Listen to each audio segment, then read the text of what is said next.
Well, it's interesting that you say that actually, because last night I had this dream, and I never remember my dreams, but today I did. I had this dream about aliens, actually. Um, yeah, I haven't been able to stop thinking about it, but like, I was this worker at some kind of astronomical observatory or something, and we hadn't seen them. We hadn't seen them like through the telescope, but they were repelling down to Earth from these lines that descended from the sky, and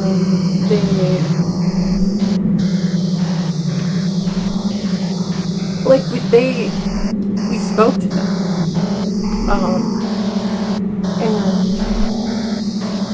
and they didn't want to speak to the others. They just wanted to speak to me. They had been watching me. They they were particularly confused with my behavior, especially they couldn't understand it. Um, because I mean, Lily wasn't in the dream, but she was. You're not gonna tell her about this, right? Okay. It's just they. So like they could see everything that I was doing, and they were like they were.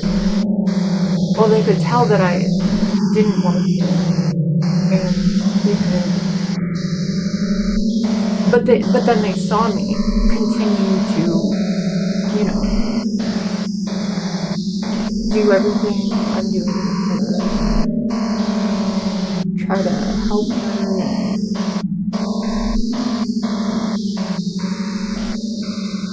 and see the thing about the aliens was didn't they so it's like the scientists, when they heard how the aliens responded to human behavior, they assumed that the aliens were these kind of unfeeling, calculated beings who only acted in a very specific way at all times because they basically knew the optimal way to act. But that wasn't true at all. Really, the aliens were maybe more emotional than we are, but they were so singular. They were so focused in a way. They didn't have competing aspects of themselves. They could so easily weigh what they wanted, and so they were never conflicted. They were never conflicted about a way to act. Even if maybe that way that they did conclude on acting wasn't necessarily the smartest thing to do. And so they really didn't understand me at all. And um and so I was talking to the aliens about it, and they wouldn't get it. Nothing I could say. There was nothing I could say to make them get it. And eventually they tied me to a tree and sawed my hand in half because they wanted to see a cross section of my hand because their brains existed in their hands.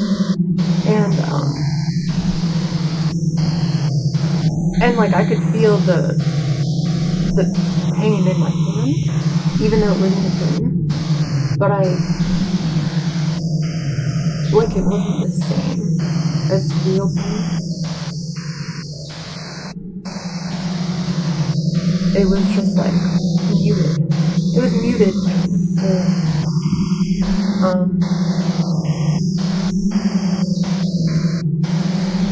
And then I woke up, and it was the middle of the night.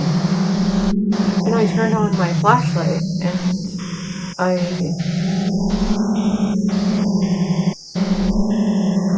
looked at my hands, and the way the shadow of my hands moved on the wall, it didn't match. Like, it was wrong.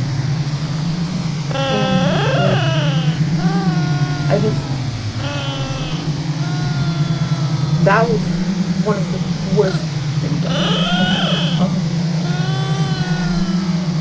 You know, just, it was like the kind of proprioception that you have that tells you where your body is, and I was looking at the shadow, and there was nothing wrong with it, really, but I could just feel that I wasn't in control of it, that I was maybe moving in the same way that the shadow was moving, but I wasn't the one.